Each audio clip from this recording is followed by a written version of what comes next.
Welcome to the final segment of DermTV Viewer Question Week for January 2013. Today's episode will feature questions from DermTV YouTube viewers. Hello, I'm Dr. Neil Schultz, and welcome to DermTV. So for today's first question, Velvet Tulip EMJ asks, could you tell me, do the strips they sell in stores, are they good to get the blackheads out? Can this damage the skin? Well, actually, those strips are good.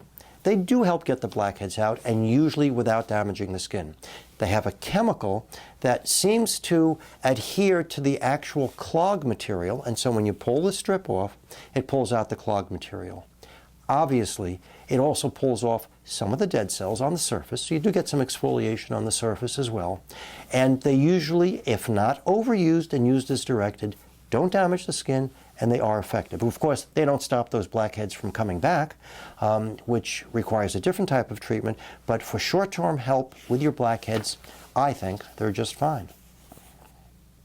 Second question comes from Lindy Sells Homes. Could you discuss the process of using lasers like the Alex laser to remove brown pigmented spots like sun damage? Lindy Sells Homes, there are really three lasers that we use. The YAG laser, the ruby laser, and the alexandrite laser. They all do the same thing. They fracture the pigment, they pulverize it into such tiny little particles that it just dissolves, gets absorbed into the bloodstream, and goes away. However, most of these lasers will cause breakage of some of the capillaries that are underneath the brown spots, so you sometimes get black and blue. And if that happens, if the brown spots are on the face, it takes a week for the black and blue to go away. If they're on the body, it can take up to 2 weeks. But usually these lasers work the first time every time. They're not painful. It's a very fast treatment session and very, very effective. Third question comes from Rocker Baby 2003. My New Year's resolution is to appear less like a college student and more like a professional adult as I graduate in May. Congratulations and good luck. Part of that entails taking out piercings and somewhat small gauges. Any tips, like 6 and 8, any tips on helping them to heal up with minimal markings? Well, that's an interesting problem, because if you've had a successful piercing and you take out your, if you take out the jewelry, it's not going to close up. The only time that piercings usually close up is if the skin gets inflamed, and when it gets inflamed, it sticks together. But usually, these piercings don't close up. And a lot of people come to me to remove these piercings. And I literally, under local anesthesia, I cut them out, I sew it up, we get a great cosmetic result, but I don't think that if you have had a long-term piercing, that just taking out the jewelry is going to allow it to close up. So don't be disappointed. I know of no topical medications that would encourage that to happen, for it to close up. So I applaud your goal here, and my suggestion is see a dermatologist, a cosmetic dermatologist, and find out what's involved to literally have the hole excised, and with fine plastic surgery stitches, have it closed up so you get minimal or no scar. Next question comes from Keith Lefkowitz. I have permanent pink cheeks. They have refused to go away, and it has been 2 weeks. Well, I don't know if that's permanent. I see no blood vessels showing on my cheeks and wonder if a laser can target blood vessels that are not visible to the naked eye. They certainly can. I'm wondering if a dermatologist will put dye into one's cheek to make the damaged blood vessels apparent so that one knows where to put the laser. Actually, Keith, this is an easy one. The pink blush that you're describing is actually broken capillaries. You just can't see them. It's a gazillion that are so tiny that they just look like a pink blush. But if you used a microscope, you would actually see the individual blood vessels. The lasers don't care whether you or I can see the individual blood vessels. All that they care about is that there's pink in the skin, because it is the blood which causes the pink that is the target for the laser. So when the laser is fired, these will respond just the way individual broken capillaries will respond, provided you're using a laser which has a very, very short pulse duration, because the smaller the width of the blood vessel, the shorter the pulse duration of the laser energy needs to be. So that's up to your doctor to determine which laser to use.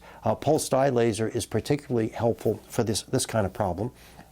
But suffice it to say, neither the doctor nor you nor the laser has to actually see the individual discrete capillaries or broken blood vessels. We don't need to use dyes. Just the diffuse pink target is more than adequate for these very smart lasers to help you get rid of that pink discoloration.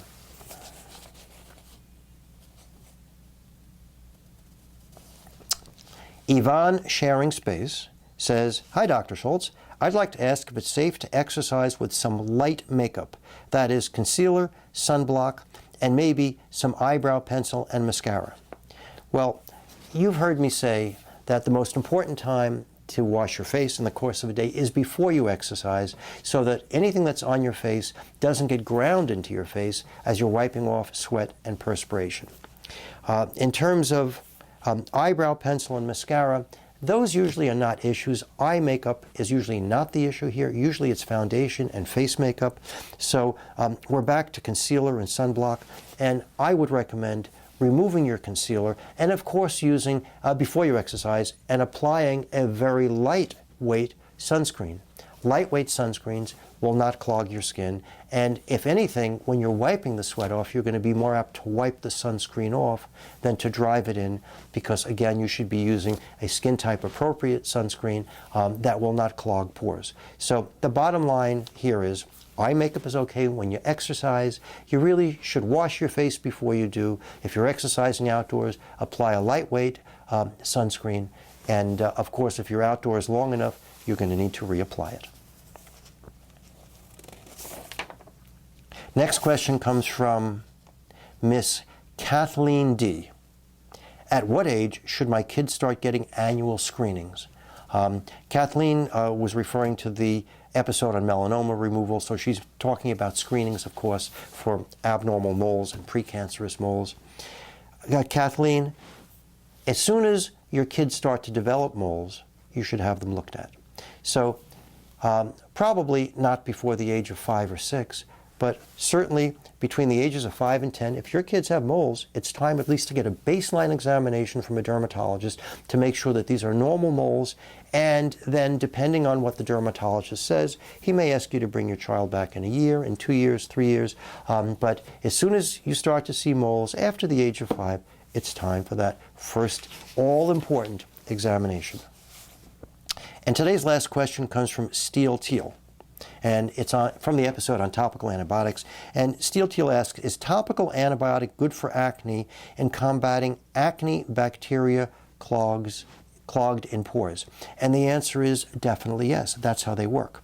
The topical antibiotics are used to penetrate into the pores. And just because you have clogs doesn't mean that the antibiotic can't dissolve into the clog, get past the clog, or certainly at least affect the bacteria on the top of the clog. But the reality is the topical antibiotics actually work deeper down, and they're rather than superficially on top of the clogs. So yes, regardless of the type of acne that you have, topical antibiotics are very, very helpful, and I highly recommend it.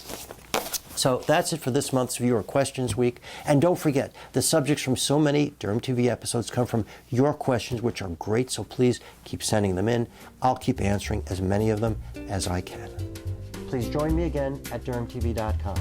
If you have a question, please send it to me by visiting dermtv.com/question. I'm Dr. Neil Schultz, and thank you for watching today.